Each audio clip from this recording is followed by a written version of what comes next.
We're about ready to have our first child.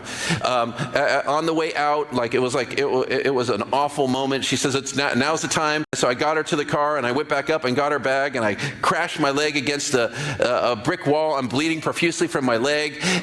We rush into the doctors. It takes a long time. The nurse is like, hey, there's something wrong with your leg. I said, don't worry about me. It's all about her. It's all about her.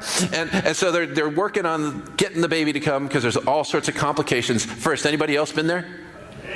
I didn't see you in the room, but okay. All right. So we're in the room, and all of a sudden, this amazing thing happens. There's a new human being in the building, and the nurse swaddles him up, and all of a sudden, all my thoughts of being unqualified come racing back in. I grew up in a bad family. I didn't have a good father. I don't know how to be a good father. I have no experience in being a dad. This is a little tiny human being. If I touch it, I'm going to break it. It's like porcelain. What's going to happen? What's going to happen? Well, what happens is the nurse came over, handed him to me, and said, you've got this, Dad. Just in spite of my self-disqualification, here you go.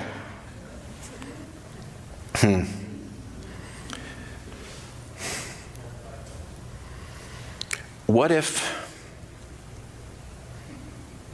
the very thing that we're doubting in ourselves is the thing that God wants to use for his kingdom?